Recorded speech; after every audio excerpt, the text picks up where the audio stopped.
Então, além de entender o conceito de qualidade de software no geral, vamos entender um pouco um conceito mais específico de medição de software e por que medição é importante. Então, tem várias formas de você garantir qualidade, de você controlar a qualidade, forma automatizada, forma manual, por exemplo, revisão, mas as automatizadas tem um tchan a mais, uma importância a mais, porque é mais barato. Então, uma das formas automatizadas de verificação da qualidade são também das medições. Então, vamos entrar um pouco mais em detalhes sobre medição de software. Então, o que é medição? Então, uma definição bem breve aí, bem geral. Medição é você estabelecer valores numéricos para algum atributo de qualidade. Então, seria medição de qualidade de software, você definir um valor numérico, um ou mais valores numéricos que estão associados a um atributo de qualidade. Por exemplo, medição de software, o meu atributo é desempenho, meu atributo de qualidade é desempenho, meu valor numérico é qual que é o tempo de resposta do sistema em média para as tarefas, para as solicitações que eu faço ao sistema. Então tem vários exemplos de métrica de software, vários tipos, a gente vai ver alguns exemplos aqui durante a aula. Algumas mais simples, por exemplo, entender o tamanho do sistema. Posso contar o número de linhas de código do sistema, assim, dá uma ideia de tamanho. Ou se eu quiser simplesmente medir o tamanho contando quantos kbytes tem os arquivos, é uma outra forma de medir tamanho também.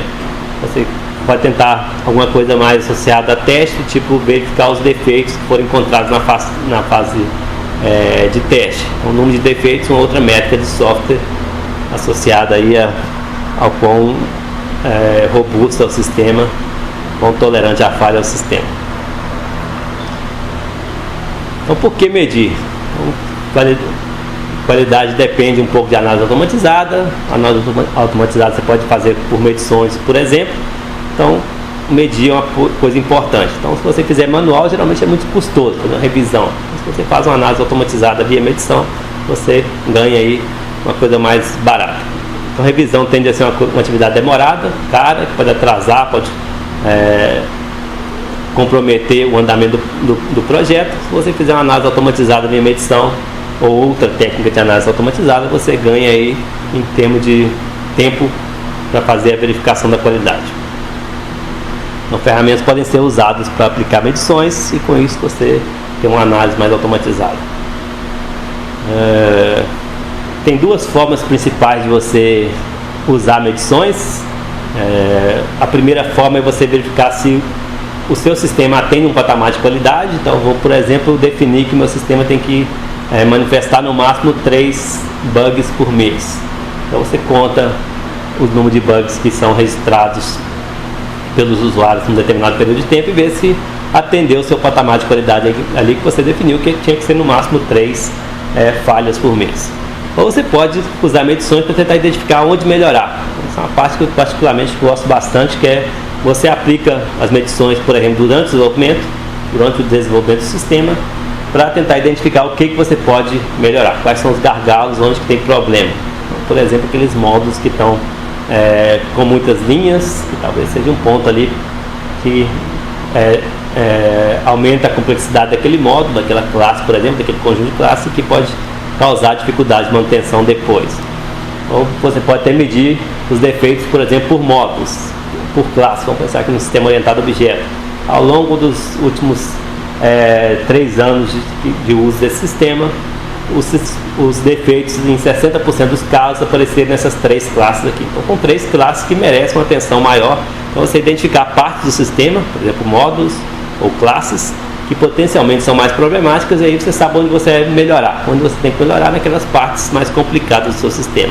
Então, um exemplo de uso em medições que eu particularmente gosto bastante. Você pode usar também para avaliar a qualidade, definir um patamar de qualidade para o seu produto.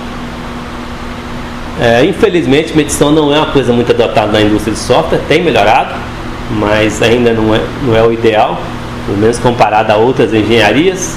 E aí tem algumas razões que são discutidas no livro de por que em software as pessoas não se preocupam tanto com medições na prática, né, em empresas. Então, algumas razões. Por exemplo, o processo das empresas podem não ser tão maduros. Então, as empresas fazem software de uma maneira mais informal, mais junto um conjunto de amigos que se conhecem, criam uma empresa, uma startup, começam a desenvolver software com o conhecimento que aprendeu na universidade e não se preocupa tanto com o processo, com a parte de medição, com o controle da qualidade. Então, isso pode ser uma das razões do fato das empresas não adotarem um processo tão maduro para desenvolver esse software, ser mais informal. Um outro potencial problema é a ausência de métricas padronizadas. Então, ciência da computação é uma área nova, engenharia de software é uma área mais nova ainda, então a gente tem muito que amadurecer as ideias ainda. Então tem várias métricas propostas em livros, mas cada autor propõe um conjunto de métricas diferente e não há uma padronização do que é importante. É importante medir linhas de código? Por quê? É importante medir números de classes no sistema? Por quê? É importante medir o número de defeitos que aparece ao longo da execução do sistema? Por quê? Então essas métricas não estão padronizadas ainda na engenharia de software. Isso dificulta um pouco a adoção na prática. Um outro potencial problema que dificulta a adoção é o limitado conjunto de ferramentas. Então, se tem ferramentas? Tem, mas são poucas ainda comparado com outras áreas. Então, a gente deveria ter mais ferramentas, talvez mais padronizadas, por exemplo, para que ajudasse aí a interpretação dos números e a adoção de medição de software na prática. É difícil interpretar os números muitas vezes, então um outro problema que dificulta a adoção. Então, medição não é fácil, é complicado, principalmente a interpretação do que aqueles números querem dizer, porque muitas vezes você não quer simplesmente ver os números. Eu não quero saber quantas linhas de código tem o meu sistema, eu não quero saber qual que é o acoplamento do sistema, dos modos do sistema, qual sistema usa qual sistema. Você quer saber coisas do tipo, é mantenível, é fácil fazer manutenção, é fácil de usar, é fácil de reusar, tem desempenho adequado, é seguro. Então você quer saber coisas, atributos de qualidade, ou como o livro chama, atributos externos de qualidade. E o que você consegue medir são atributos internos do software. Então as métricas medem os atributos internos ou fatores internos, para não confundir o termo atributo, mas o que você quer saber na verdade são os atributos mais gerais. Quer saber sobre desempenho, quer saber sobre segurança, quer saber sobre facilidade de manutenção, e isso você não consegue medir diretamente. Não tem um único número para me dizer qual que é a facilidade de reuso do software, qual que é o desempenho do software. Então às vezes tem que olhar vários números, várias métricas para poder ter essa noção se o sistema tem desempenho ou não, se o sistema é seguro ou não, se o sistema é fácil de manutenção ou não. Então, alguns exemplos de atributos de qualidade aí: facilidade de manutenção, facilidade de uso, confiabilidade, e isso você não consegue medir diretamente muitas vezes, e o que você consegue medir, você de alguma forma tem que mapear para os seus atributos de qualidade. Algumas pessoas já pensaram sobre isso, então tem os chamados modelos de qualidade, que são justamente esse mapeamento. Eu tenho os números que eu consigo medir e tenho as coisas que eu quero saber. Como eu mapeio os números para o que eu quero saber? Então tem uma fórmula mágica, mas uma possível sugestão aí para facilitar isso, que é você criar o seu modelo de qualidade, que é relacionar o seu atributo de qualidade com o seu fator que você consegue medir, com o seu fator interno, o seu atributo interno. Então, o modelo de qualidade é um conceito bem simples, relacionar atributos internos com atributos externos de qualidade. Tem várias documentadas na literatura, mas são modelos mais genéricos. Muitas vezes você precisa de uma coisa mais específica para a sua realidade, para a sua organização. Mas só para trazer um exemplo, eu dei um exemplo aqui no livro. Então vamos supor que você queira saber esses 4 atributos de qualidade aí, atributos externos de qualidade. Se o seu software é de fácil manutenção, se o seu software é confiável, confiabilidade, se ele é portável, portabilidade, se ele é de fácil uso, facilidade de uso. E aí algum autor propôs essa relação aí com coisas que você consegue medir. Então, tem a explicação no livro, tem a fonte, eu não estou me lembrando exatamente qual é o autor desse modelo de qualidade, mas está no livro. O que importa para a gente é entender qual é o conceito. Então quem propôs esse modelo de qualidade entende que facilidade de manutenção pode ser medido indiretamente por esses critérios aqui. Por exemplo, número de parâmetros de procedimento. Quanto mais parâmetros você tem, procedimento que vão traduzir para método, que é o nome que a gente usa em orientação objeto. Então, quanto mais parâmetros o seu método tem, mais difícil é de entender, mais difícil é você fazer manutenção. Então, se você contar o número de parâmetros por método, então, se tem um parâmetro, é tranquilo de você entender aquele método. Se o método recebe 10 parâmetros, possivelmente ele manipula esses 10 parâmetros no corpo dele, então mais difícil deve ser de entender e de manter esse método maior. Então, a pessoa sugere que você contar o número de parâmetros nos procedimentos para poder ter um indicativo de facilidade de manutenção. Complexidade ciclomática. Você vai ver mais detalhe o que é isso, mas em poucas palavras, seria os desvios que tem no seu código. Os if, os while, os for, os do while, os switch case, tudo isso agrega complexidade. Então isso é chamado de complexidade ciclomática. Então quanto mais esses desvios você tiver ao longo do seu código, mais complexo é o seu código, mais difícil é você fazer manutenção do seu código. Então isso também está associado à facilidade de manutenção. Tamanho do programa, por exemplo, linhas de código. Quanto maior o seu programa, mais difícil é você entender, mais difícil é você manter. O quarto aqui que foi ligado à facilidade de manutenção é a extensão do manual do usuário. O argumento de quem criou isso aí é que se você tem um manual do usuário muito grande, possivelmente é porque a sua funcionalidade é muito complexa. Se as funcionalidades forem simples, você vai ter um manual do usuário mais simples também. Então, isso também poderia impactar a facilidade de manutenção, porque se você tem um manual do usuário mais extenso, possivelmente sua funcionalidade é mais complexa. Se é mais complexa, é mais difícil você fazer manutenção. Então, isso não quer dizer que é assim para todo software, pode ter exceção, mas são indicadores. Não quer dizer que é só um também que você deve medir. A ideia é você medir várias coisas, vários fatores internos, para poder tentar estimar um atributo de qualidade, um fator externo ou atributo externo. Aí mesmo no exemplo, confiabilidade, portabilidade, facilidade de uso. Não vou explicar aqui os detalhes, só mesmo para ilustrar qualquer ideia geral. Qual que é o problema de você usar modelo de qualidade? É que quando você cria um modelo de qualidade, você tem que se atentar pelo menos a 3 coisas principais. Primeiro, você tem que conseguir medir o seu atributo interno. Então, eu quero definir que facilidade de manutenção tem a ver com, voltando ao modelo aí, com o número de parâmetros por procedimento. Eu consigo medir o número de parâmetros por procedimento, então eu tenho que conseguir medir precisamente esses atributos internos aí, os fatores internos. Se eu não consigo medir as coisas internas, então não tem como eu estimar a qualidade, meu modelo de qualidade não serve para nada. O segundo é que tem que haver um relacionamento entre o que você quer saber, o atributo de qualidade, e o que você consegue medir, que é o fator interno. Então tem que haver, você tem que conseguir relacionar uma coisa com a outra. Não adianta você simplesmente conseguir medir um monte de coisa, se aquelas coisas que você consegue medir não está associada a um atributo de qualidade, um atributo externo de qualidade. Então, tem que conseguir medir os atributos internos, tem que relacionar os atributos internos a coisas que eu quero saber, e principalmente, eu acho que o mais difícil é você mostrar que esses relacionamentos são válidos e bem compreendidos. Então não é simplesmente ligar aleatoriamente os atributos internos aos atributos externos. É você conseguir explicar de uma maneira clara e válida que aquilo realmente impacta os seus atributos de qualidade. Então isso para mim é o mais complexo, é você mostrar que esses relacionamentos realmente são válidos. Até no exemplo que é dado no livro que eu acabei de mostrar, de modelo de qualidade, você pode questionar vários desses relacionamentos. Então, como você consegue mostrar que, por exemplo, a extensão do manual do usuário impacta em facilidade de manutenção? Isso não é fácil você provar que esse relacionamento é válido. Bem, mas é um caminho de você tentar relacionar coisas de qualidade que você quer saber com coisas que você consegue medir os atributos internos. Se você vai adotar medição na sua empresa, você deve ter um processo que está alinhado à sua medição. Então, a discussão aqui agora é o que eu tenho que fazer se o professor me convenceu que medição é uma coisa importante, eu vou abrir a minha empresa, quero fazer medição porque eu acho que é uma coisa importante para a garantia da qualidade. O que eu tenho que fazer? Qual que é o processo que eu tenho que seguir para medição de software? Então, tem 5 atividades principais que são discutidas lá na seção do livro, que estão associadas à medição de software, ao processo de medição de software. Primeiro, você tem que escolher o que medir.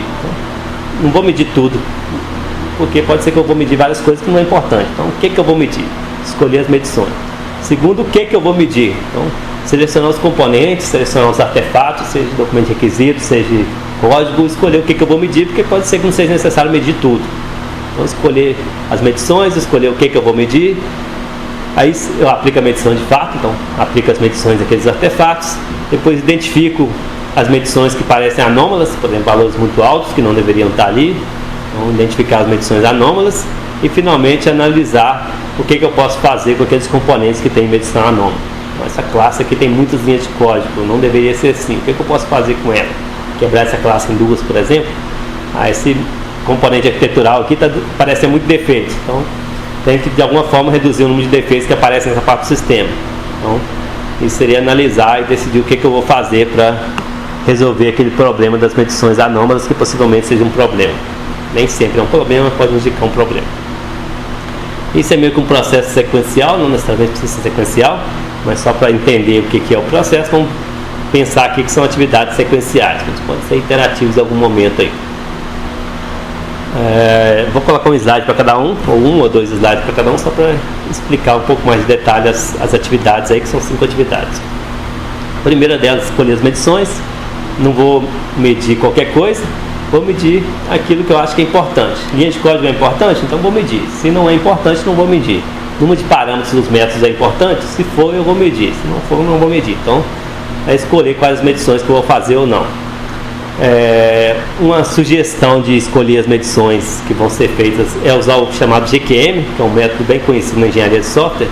O livro explica um pouco mais de detalhe, tanto nesse capítulo 24, como no capítulo que a gente vai ver na próxima aula, que é o 26. Explica um pouco mais do GQM. Eu vou passar bem rápido aqui na aula de hoje, mas eu vou voltar nesse GQM mais para frente. Qual que é a ideia? Você escolher medições que têm a ver com questões que ajudam a atender um objetivo. Então o GQM é justamente a sigla Goal, Question, Metric, objetivo, questão, medição, onde você parte de um objetivo, quebra esse objetivo em questões, e das questões você escolhe medições que ajudam a responder essas questões. Então você tem um objetivo, por exemplo, ter um software de mais fácil manutenção. Então manutenibilidade é o seu objetivo. Quais são as questões que têm a ver com manutenibilidade? Aí define lá, tem um código mais limpo, tem um código mais enxuto, de menor tamanho, ter comentários. Então você define as questões que vão de alguma forma ajudar a atingir o objetivo. E depois as métricas que têm a ver com essas questões. Então, se a questão era ter mais... uma questão seria o quanto o comentário impacta na facilidade de manutenção. O objetivo é manutenção. Então a questão é o quanto o comentário impacta. Então a medição poderia ser contar os comentários do código. Então essa seria a métrica que eu vou usar para responder a questão que de certa forma está ligada a um objetivo. Então no livro tem um exemplo, que eu tentei resumir basicamente nesse slide aqui, que é o exemplo de produtividade. Seu objetivo, por exemplo, é aumentar a produtividade. Aí você cria questões que têm a ver com produtividade, pode criar várias questões. Aí um exemplo de questão seria: linhas de código produzidas podem ser aumentadas? Assumindo que você aumentar a linha de código produzido, você aumenta a produtividade. Então você tem uma questão aí que é aumentar linhas de código. E uma métrica para você tentar responder essa questão seria, por exemplo, medir o número de código por programador e vai ver quais fatores que tornam essa medição maior. Então, o que faz com que o programador produza mais linhas de código ou menos linhas de código, e com isso você ajuda a responder as suas questões, aumentar o número de linhas de código produzidas, que tem a ver com o seu objetivo geral, que é produtividade. Então o GQM, a ideia geral é bem simples, é essa: você definir objetivos, refine os objetivos em questões, define métricas que vão te ajudar a responder as questões. Eu já falei duas atividades, na verdade a primeira atividade, né? A primeira atividade é selecionar as medições. A segunda atividade, selecionar o que medir. Então selecionar os componentes, por exemplo, que vão ser medidos. Componentes que é um termo genérico, pode ser qualquer coisa que você queira medir. E o argumento é que você pode estar perdendo tempo se você medir tudo. Então nem sempre você quer medir tudo. Você quer medir aquela parte que realmente é importante para você. Por exemplo, pode ser uma parte mais crítica. Esse componente arquitetural aqui é muito defeituoso. Volta e meia está aparecendo um bug nessa parte do sistema. Então isso pode ser um critério para você querer medir e acompanhar aquele componente de perto. Ou você pode usar um outro critério de escolha, que na verdade é o primeiro aqui no meu slide, que é usar um conjunto representativo. Eu não vou medir o meu sistema como um todo, vou pegar para amostragem. Vou pegar alguns componentes, se você vai medir o código-fonte, pegar algumas classes como representativo do seu código-fonte, pedir elas e ter uma ideia geral do seu sistema. O segundo é justamente o que eu falei, que às vezes você quer medir aquela parte mais crítica. Se você sabe onde está o problema, acompanha, mede aquela parte que precisa ser melhorada com mais urgência. Então, primeiro ponto, selecionar as medições. Segundo ponto, selecionar os componentes que vão ser medidos. O terceiro, aplicar as medições, que é o aplicar de fato, é fazer a medição na prática do que você precisa para coletar métricas. Então, os componentes selecionados na atividade anterior são medidos. você usa as medições para tentar estimar a qualidade de algum atributo de qualidade do seu software. Geralmente, para medições são usadas ferramentas automatizadas, nem sempre. Então, medir código-fonte é fácil você aplicar medições automatizadas. Então, às vezes você não consegue fazer medições automatizadas, tem que exigir, por exemplo, que as pessoas preencham formulários para você estimar alguma coisa. Quero saber qual é o tempo médio que as pessoas trabalham nesse projeto aqui. Então, faça um formulário de início do dia, onde a pessoa vai dizer em qual parte do sistema está trabalhando e quanto tempo pretende trabalhar naquilo. Então, é uma forma mais manual de você coletar dados e, por exemplo, o tempo de desenvolvimento. Mas, no geral, medições são feitas com apoio de ferramentas, porque é isso que torna a medição mais atrativo, mais barato para o gerente. Fez a medição, tem que analisar os dados. Tá? A quarta atividade é analisar os dados das medições. Muitas vezes tem que acompanhar por um longo período de tempo e depois comparar com dados históricos. Geralmente as minhas classes têm X linha de código, tem, no geral 200 linhas de código. Então, isso é o que eu vejo ao longo de vários meses aí de medição de software. Agora, nesse momento aqui, eu tenho uma classe com 800 linhas de código, então parece que está muito acima do que ocorre geralmente comparado com dados históricos. Então, essa que é a ideia, a filosofia geral, é que às vezes você tem que ter um ponto de comparação. Esse ponto de comparação pode ser dados históricos ou do próprio projeto ou de outros projetos da organização, para você ter uma noção do que é um valor típico e o que é um valor muito alto ou um valor muito baixo. E aí, comparando com isso, você consegue identificar os valores incomuns, e podem ser valores muito altos com determinada métrica ou valor muito baixo com a outra métrica. Não é muito simples você analisar esses dados, entender esses dados. Às vezes você precisa, por exemplo, de um estatístico para te ajudar, te dar um apoio a interpretar os números, ou pessoas mais especializadas em lidar com números. E simplesmente ter um valor muito alto ou muito baixo não quer dizer que aquilo é um problemático. Então, minhas classes geralmente têm 200 linhas de código, mas essa classe aqui tem 800, está muito acima do típico. Mas alguém pode olhar e dizer, não, essa classe está ok, ela é realmente uma funcionalidade mais extensa, mas ela precisa ser assim. Se você quebrar em várias classes menores, você vai estar fragmentando uma funcionalidade que deveria estar numa classe única. Então, nem sempre é um problema. As métricas, no geral, indicam possíveis problemas, mas tem que ser inspecionados. Então, a palavra-chave aqui é inspeção por algum responsável para dizer se aquilo realmente precisa ser melhorado ou não, se é um problema de fato ou não, se é um falso alerta ali que tem que ser daquela forma mesmo, apesar da medição ter dado um valor incomum. Então, nem sempre o valor incomum indica baixa qualidade, pode ser um alerta falso, um alarme falso. Ainda sobre a análise, é difícil, como eu disse, então você tem que consultar, às vezes, pessoas especializadas como estatístico ou matemático, uma pessoa que está mais acostumada com os números, para ver o que é realmente um valor atípico ou não.